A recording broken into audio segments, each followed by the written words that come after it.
Well, as I just mentioned, we have the opportunity to hear from the Schurings today. Jason assured me that he would be refraining from mushrooms this week so that we could hear from them. So, Jason, we're just really excited to have you here with us today. And Christina as well, sorry. Thank you for that introduction. Good morning. It's good to be here. This church is actually a church of firsts for me. In 2015, when we were getting ready to go to the mission field, this was the first church that we actually spoke at. And now this has been the first church that I actually bailed on preaching at. So thank you for inviting me back a second time. I was just realizing, though, the last time that you guys sent down Tom to dig a well with me, he was actually down and out for a day with something like dysentery as well. So apparently this is happening. As I come here, he goes there, but not to get into some gruesome details. I wanted to play a video that I did play several years ago, but it kind of sets the stage for anyone who doesn't know us too well or what our ministry is, for the context that we work in, and why we do what we do. We do have a new member of our family since last time, I think. Oh no, Cade was here last time. So we have Mila, who is 7 right now, and we have Cade, who is going on 4. So without further ado, let's play this video.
All right, it's a reality that we don't usually live with on our mind. There are still thousands of people groups all over the world that do not have access to God's Word. Here in the United States, we're so richly blessed. If you want to know who God is, there are people around you, there are systems, there are churches, there are books, there are radio programs, there is content and digital media. if you want to know who God is, you can find him. And in so many areas of the world, including Brazil, there's no church nearby. There's no church pastor nearby. There's no initiative from one community to reach another. So Christina and I, for those of you who don't know us, we are tribal church planting missionaries, meaning we are trying to get to these locations that the gospel hasn't made it to and plant a church there so that the future generations of that community will continue to have access to the Word of God. So in Brazil, a lot of people don't know it, but Brazil is actually larger than continental USA. All of these little yellow locations are indigenous reservations. And so it actually makes up 16% of the nation. So you can imagine 16% of the United States would be reservations for indigenous. And inside of all of these reservations, there's still 160 some people groups that have never had access to the gospel. So there's no churches nearby that are trying to reach these guys. The majority of them are focused in the actual Amazon basin. Brazil has around 200 million some people, and the majority of them are along the coast. So up in these areas, there's very few churches. The last time we were here, we actually came during COVID, which, makes our job as missionaries difficult to travel around the country sharing what we've been up to.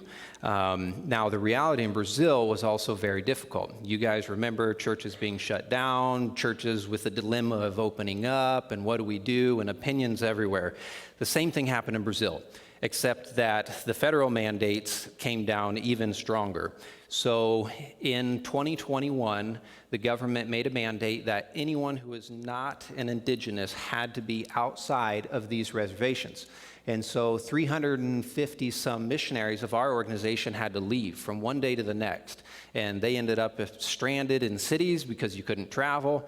And finally, we got the call from our mission leaders, and they asked us to leave our location. And what we told them is that we just simply couldn't leave, because if we left, we would have nothing to go back to. We live so remotely in the jungle, we couldn't abandon the location. So we came up with a way of having a little bit of a barrier, isolation, so that we wouldn't have direct contact, but we also work in medical, and so it puts us in a huge dilemma. Of the 50-some works that Ethnos 360 has in Brazil, we're the only one to actually stay open. And we were able to stay open the entire time, and we're one of the first to re-engage in ministry as soon as things were permitted, which is exciting. So, over the last 9 years since Christina and I have been there, our job is to support teaching, recording, and translation. And we're super excited to say through COVID, all of that continued. And so here is Christina in the back. She started to do a lot more women's ministry.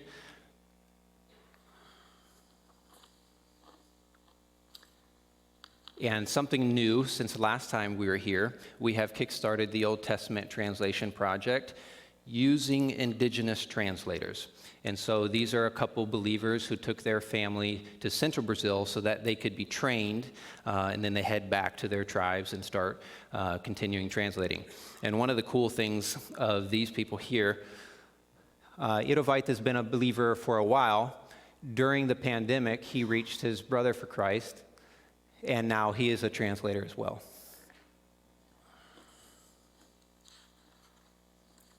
Another thing that we've started since the last time we were here are medical camps. We've always engaged in medical ministry just because the people have such a big need. And as we've partnered and gotten to know other people, doctors have offered to come volunteer. So in the last couple years, even through the pandemic, we've had dentists come, we've had gynecologists come, general practitioners, and that has been really good for the indigenous. And of course, when you bring in a doctor, it also brings in a crowd. So villages, 4 or 5 villages will come at a time to be attended. And a lot of these people we don't get regular access to. So it's really exciting being able to draw them to our base. And then, of course, we do meetings and schedule teaching in their villages. So that's been something that's been real exciting. We've done 3 of these camps with the doctors coming in from the outside. And since it's been such a success, we've decided to build an actual medical clinic at our jungle location. And so here's an aerial view. It'll have 3 rooms, one for dentistry, one for general, and then one for infectious disease diagnosis. And so we plan on having 4 medical camps per year of volunteer doctors, some from here in the United States and a bunch from Brazil. So it's really exciting because since I got there in 2015, God has continually put this on our heart to just take medical to the next level. And after several years, we thought that dream was dying. And randomly in COVID, it just proved that if we can draw people to us, they'll still continue to hear the gospel from us, even if we can't go into their reservation. So to build that clinic, I think in the past I've shown videos of the transportation that it takes to get to our jungle base. So you can imagine taking around 20 tons of material, cement, sand, steel, roofing. It has become a huge job. The majority of the work is not the building, it's the transportation of the material. And so you can see a little bit of what that's like. So far, the last time I counted, I was around 60 trips in the boat.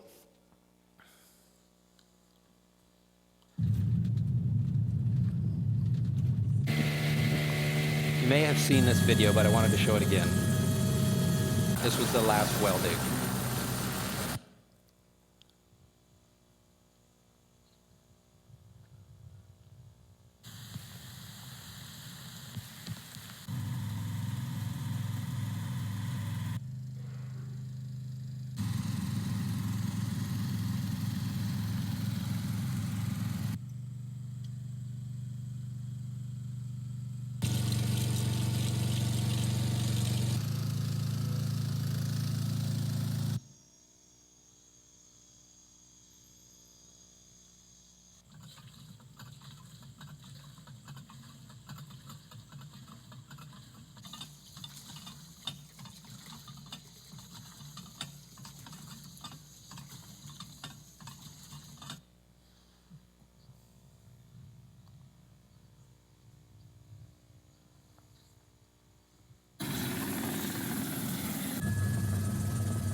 This well has so many stories that I could tell behind it. I've done a bunch of wells with Tom already, and every single time we do a project, we always say we have to have a minimum of 3 guys working and 1 person on life support to cook for us. And since we haven't learned from past experience, we decided to do this well with 2 people. So helicopter flies us in, drops us off, and day 1, we realized that nothing was going to happen because of us. Everything was going wrong. There was 3 mission-critical situations that we had absolutely no solution for, and the helicopter had dropped us off and was scheduled to pick us back up in 7 days, which is already too short of a timeline. And we just kind of went to bed in the hammocks at night and gave it to God. And one situation, and then the next, and then next, God provided a solution for. When the helicopter drops us off deep in the jungle, I don't have communication. We just scheduled a date. But we did have a satellite communicator, was able to communicate the situation to Christina, and she really bailed us out on that project because not only was she able to convince the helicopter pilot to go back and take us some material that we were missing, she also sent us a cook, which we really needed. That project is just one that completely has me convinced that we are not doing something, God is. And every time we fall short, that's when he steps up and he completely gets the glory. So to date, I have been on 16 different well projects, 8 of them, most of them in the region that we're in. Most of them we've dug with our well equipment. And then we've started recovering wells for the government health agency. This is the same health agency that threatened to put us in jail if we dug the first wells. And as they've seen the success, they're now asking us to go and recover their wells. They're asking us to fly into other indigenous reservations. They've chartered flights for me to go check out the situation. And so this is just one of those cases where when you lead with a loving hand, you not only establish relational influence with the people that you're trying to reach, you also show the entire community that your agenda actually is the good of the community. And the whole track record with the government is just completely incredible. I went to a well recovery site, and I didn't know it, but the governor was showing up that week. And so, of course, he asks who I am, and I tell him, oh, we're doing these things, and that conversation has led to other things. So we just see how God is leading, because none of that is something that we asked for. God made it happen in the moment, just like so many of the well projects when there was no way it would happen.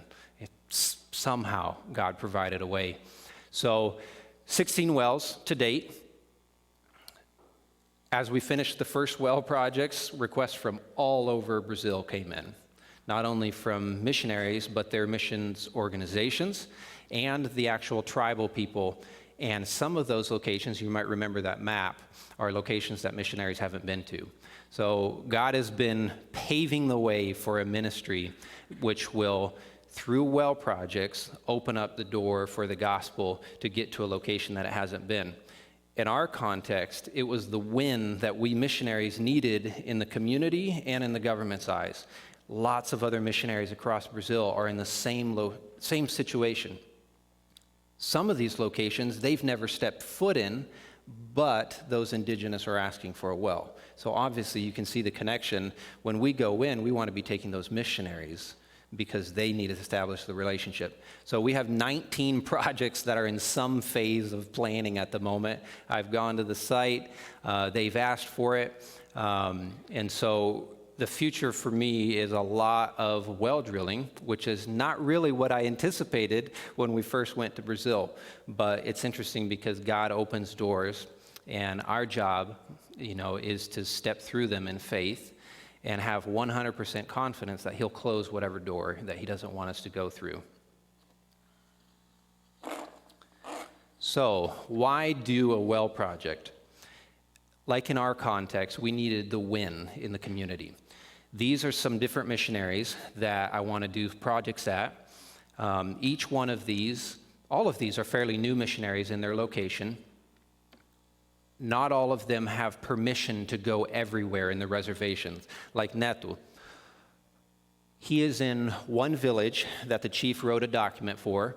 Now, his church planning strategy is actually inclusive for about 7 different villages, but he's not allowed to go visit them. And so you'd better believe as soon as we dig the first well for Neto in his village that all the other chiefs are going to be watching. And so the goal with this ministry is to set him up with the equipment so that he can go do the surveys, so that later we can fly in. And of course, he's going to be building that relationship. Where he and his wife and 2 single ladies live, they kind of live on a plateau next to a river, and he has to cross about 90-some meters, 200-some feet, and then walk down a bank that's about 60 feet in order to get to the river. And so every day, this man carries buckets of water for his family and the single ladies so that they can have drinking water at their house, so that they can flush their toilets. Anything that you need water with, this guy spends a whole lot of his time. Same situation for Philip and Bia in the Cachoeira. They live roughly the same distance away from the river, and it's the same thing. They have to carry buckets of water. And these missionaries are drinking water from the river just like the indigenous. And so they get the same amount of giardia, amoeba, dysentery as the indigenous do. And that takes a heavy toll on the missionary and the indigenous. And so to start off, we want to focus on the missionary because they're our door into some of these communities, but also to bring them something that is so important for health. Kulina, the New Testament was printed in 2022. And so whenever there's a New Testament dedication, it's always a big event. He is a new missionary. After the Bible was printed, he moved into the village. And within 3 months, the Bureau of Indigenous Affairs showed up and kicked him out. He had already been asking for wells, and he had already been telling the chiefs that there's a possibility that they can do some well projects. So if we're able to get back in there, it will be a huge win for him in the indigenous eyes and in the eyes of the government. And then the Jorge family, they are in central Brazil, and their indigenous group has several thousands. And he is in one corner of the village. If he starts drilling wells, it'll build relationships with lots of other people. And so our goal, as we start doing more wells, is to really focus on the place that I call have kingdom impact. We can drill wells for the rest of our life, which would be a good thing to do. Now, if we drill wells where the gospel hasn't been or where the missionary needs a win, that's actually the makings of a ministry. So here's the actual locations. I'm up in this little corner right here, and Neto's in this location. The healthcare agency actually flew me to his village, not knowing that I knew him, because they wanted me to check out whether I could do a well there. And then here's Philip and Bia. On the other side of Brazil, which would be like here to Florida, is the Kulina, and this is the location that we'd like to get the missionaries back in, and the Kraoa missionaries. So I show you the map and the missionaries because it explains why we've also been going after more equipment. Brazil's a huge country, and if you were to tell any business, from here in Michigan, you're going to launch operations across all of the United States, you're going to need more equipment, and you're going to need more people. So we were blessed with donations to purchase a professional well drilling rig that will actually drill through rock. And so hopefully this next year we'll get that to put to use in central Brazil. And we're renovating a truck which will drag that around. And then we have the shallow portable well drilling equipment that we can stuff into a helicopter or into the back of a truck or a boat, which Tom built. So we have one of those operating, and we have 3 more in fabrication to try to make it out to the 4 corners of the Amazon where other missionaries are going to be receiving them. The Amazon basin is actually in a massive drought. It's never been, the last drought recorded was 121 years ago. And so a lot of tribal groups right now are reaching out to the healthcare agency asking how they can get water. A lot of missionaries are in the same situation, asking, when are you coming? And it just seems like God's timing as we're starting to launch into new regions. The demand couldn't be higher than it is right now. So for 2024, our fundraising goal is to provide water for 7 different missionary families in the Amazon basin. And once we get the well rig located where the missionary's at, of course, we're going to dig several in the community as well. So per project, it's around $8,500. And if you want details, you can go to amazonwaterproject.com. And this kind of brings me back to something I spoke on the last time I was here. The weighing, how much effort do you put on humanitarian efforts and how much do you put on spiritual? Our mission, as believers in the world is very, very clear. Go into all of the world and preach the good news. Some of my favorite stories in the Bible of Christ's ministry was when he wasn't afraid to meet people exactly where they were at. He didn't wait for that person to cross the doors of a synagogue so that he could lecture at them. He met them exactly where they were at. Either he was having dinner in a home and someone was brought to him, or he met them on a road, or he met them at a well.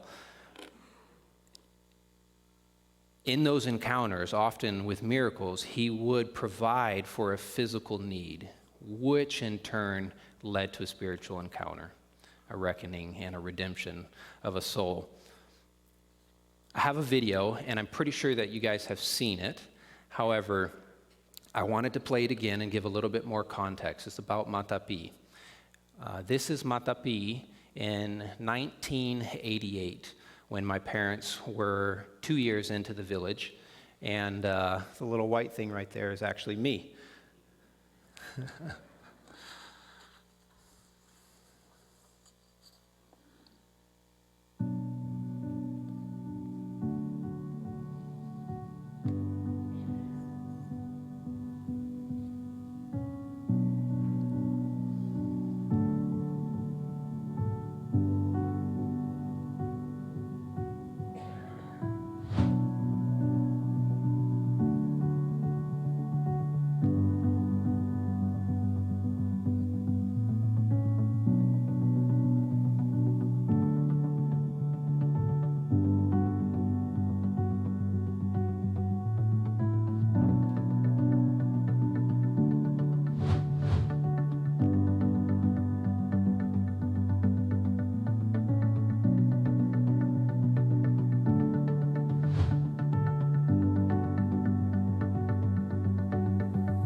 Following the demarcation in 1996, another missions base was set up on a nearby river system.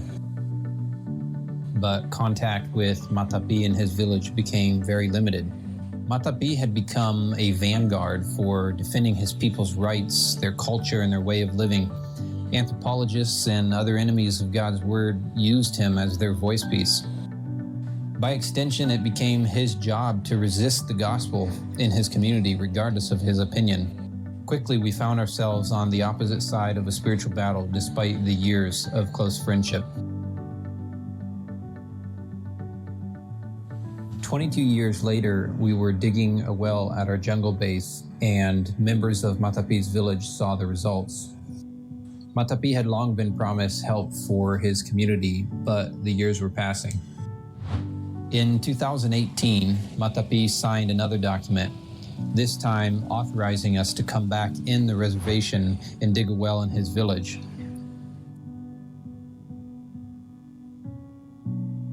For us, it was just another opportunity to show God's love on his community. But God was at work in ways we couldn't have known. Enemies of the gospel had put in motion a plan to remove us from the region again, but this time it failed because we had just given the YMP a valid reason to defend us. Another reason for them to want us to stay and eventually invite us into other villages. Doors are being opened to us because of the well projects. We've dug 6 wells in the greater area. As we finished the first couple projects, requests from all over Brazil came pouring in from other missionaries and indigenous groups. We didn't ask God for the well rig or even the aviation necessary to access these remote locations, but God equipped us with both because He's at work. So now we look to the other opportunities. It's hard to get a handle on the scale of the area we're talking about.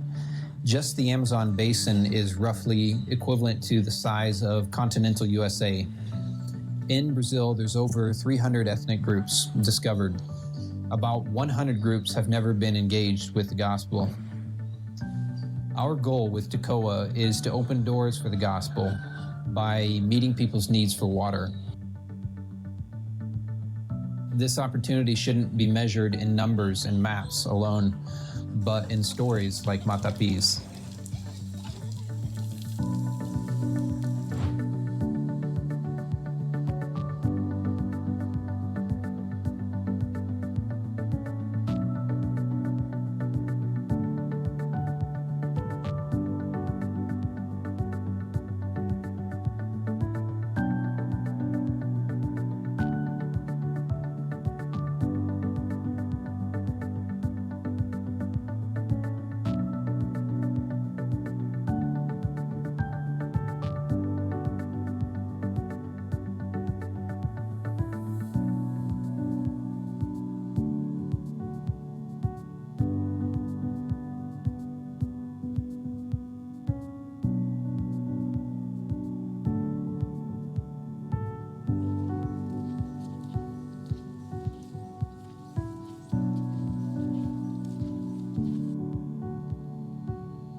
A month after I made this video, Matapi passed away from cancer during the pandemic. And it was a knife to our hearts because for so many years, he hadn't been our friend, but he was on the other side of the spiritual battle. He had to take sides, and he took his side. And the pandemic separated us from him. You know, in his final months, he was suddenly receptive, but we couldn't get to him because of the pandemic restrictions. Every single one of us missionaries would have loved to have led him to Christ. You know, at the end of his life, he was finally ready to hear. And I think we as church planners become really satisfied when we see God using the model that he's put in front of us actually working. We are church planners and disciplers. This man here, Tapakwari, who's in the video as well, he's a believer, and he was with Matapi in his final days and was able to share the gospel with him. And when I sent this video to you guys, we didn't know that. We found out a couple months later. And I think it's just fitting, you know, that the fruit of our labor, of you guys' efforts through us, is what ends up through another believer in Christ reaching someone who had been set against God his entire life. And so we do thank you guys for your prayers and your support. It's because of what you guys do in praying for us and supporting us that makes stories like these happen. You know, a life like Matapi's and Parajal, who was reached by Irovaite. So we're grateful. We have a lot of work ahead of us. There's a lot more tribes to be reached with the gospel. But in God's kingdom, there's no shortage of resources. There's no shortage of people. All we need to do is be willing to respond to God when he asks us to do something. So thank you again for the opportunity to share. We do have prayer cards. If anyone would like one, just grab one from me or Christina in the back later. So thank you.